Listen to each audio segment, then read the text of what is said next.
Aujourd'hui, je vais te raconter comment je suis passé de ça à ça. C'est parti.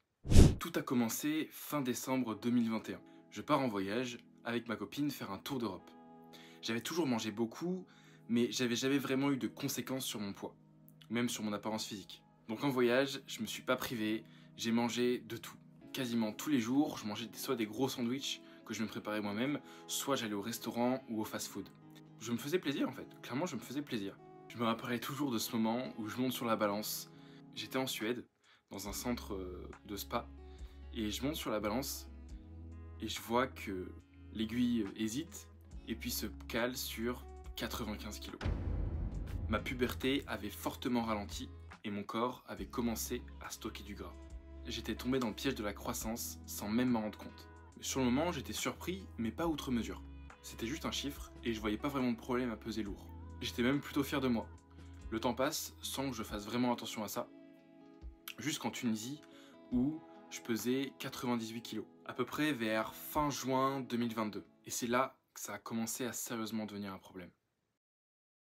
S'ensuit alors une période assez difficile. Chaque fois que je croisais un miroir ou que je regardais mon ventre, j'étais dégoûté de moi. Je devais écarter mes jambes pour pouvoir marcher. Sinon elles se touchaient. J'étais vraiment à un point où j'étais gros et je le voyais en fait. Je le voyais et j'étais pas du tout fier de moi. Ça me faisait vraiment du mal de me voir comme ça. Je me faisais honte à moi-même. En y repensant, j'étais vraiment à un stade où j'étais dégoûté en fait. J'étais dégoûté, je me regardais dans le miroir et je me disais mais c'est ça Gabriel? C'est toi ça? C'était terrible, c'était terrible. Même quand je marchais dans la rue, j'arrivais beaucoup moins à regarder les gens dans les yeux. J'étais vraiment pas fier de moi et ça se voyait, clairement ça se voyait. J'avais toujours eu un corps assez athlétique et là j'avais l'impression d'être devenu la pire version de moi-même. Je savais qu'il fallait que je fasse quelque chose, mais je savais pas quoi faire, je savais pas vraiment par où commencer. Alors la première idée qui m'est venue en tête, ça a été d'aller à la salle et de suivre une diète faible en calories et haute en protéines. Donc c'est ce que j'ai fait. Je me suis inscrit à la salle et je suis allé 5 fois par semaine pendant environ 2 mois. Je marchais sur tapis incliné, je comptais mes calories, j'entraînais chaque muscle en isolation, je mangeais le plus de protéines possible.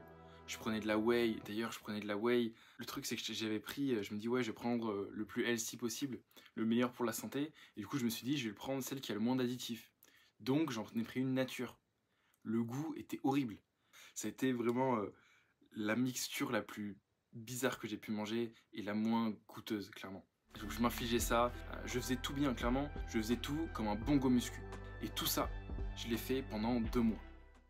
Et ça n'a pas fonctionné. Pas comme je le voulais en tout cas. Au final, j'ai perdu entre 1 et 2 kilos pour 2 mois de muscu. Donc à cette époque, j'étais toujours gros en fait. On arrive donc fin août 2022. Et là, je décide de partir en Thaïlande pendant 1 mois avec l'objectif de faire de la boxe thaï, donc d'apprendre la boxe thaï et de perdre du poids. Ce stage me permet de perdre environ 5 kilos en 1 mois. Je suis content, j'ai perdu un peu de poids, mais au final, ça me correspond toujours pas. Avec tout ça, j'ai développé une sensibilité par rapport à mon physique et du coup, je voulais mieux. Je voulais être en meilleure santé, avoir moins de gras, que je puisse voir mes abdos en fait. Et à ce moment-là, on voyait toujours pas mes abdos. Mais le plus important durant ce séjour, c'est que j'ai appris et compris ma peur de manquer.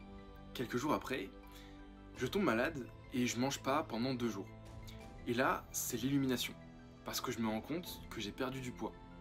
Et je me dis, mais évidemment Gabriel, évidemment pourquoi tu n'y as pas pensé plus tôt? Le meilleur moyen de perdre du poids, c'est de pas manger. Je me renseigne donc sur le jeûne intermittent, le principe de ne manger que pendant un laps de temps dans la journée et de ne pas manger pendant tout le reste. Et je commence du coup à manger un seul repas par jour. Que ce soit à Singapour, en Turquie ou en Bulgarie, au quotidien je me sens de mieux en mieux, je me sens à l'aise avec mon corps, j'ai plus de temps dans ma journée et j'apprécie beaucoup plus mes repas. C'est là que j'ai vraiment commencé à perdre du poids et surtout sans effort en fait. Peu de temps plus tard, je découvre le régime cétogène. Le principe étant de manger peu ou pas de glucides, beaucoup de gras et suffisamment de protéines.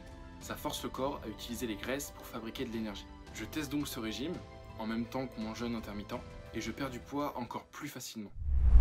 Et c'est donc en combinant le régime cétogène et le jeûne intermittent que j'ai réussi à perdre le plus de poids, le plus facilement et en me sentant au top.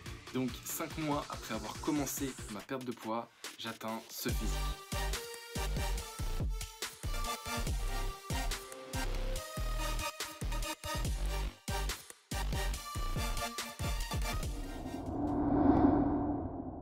Le processus de cette perte de poids a été long.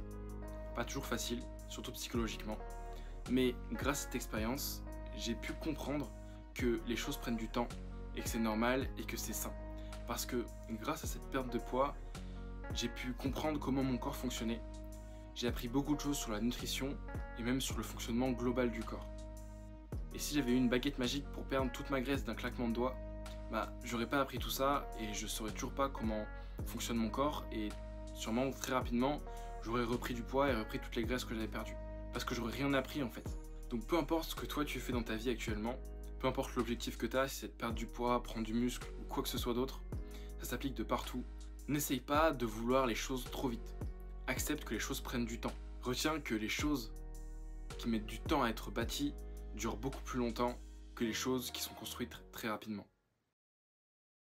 Je compte parler des différentes choses que j'ai apprises et utilisées durant cette perte de poids, comme le régime cétogène ou le jeûne intermittent, dans de futures vidéos. Donc n'hésite pas à t'abonner pour en apprendre plus. J'espère que l'histoire de ma transformation physique aura pu te motiver ou t'apprendre quelque chose. Et sur ce, je te souhaite une excellente soirée. Allez, ciao!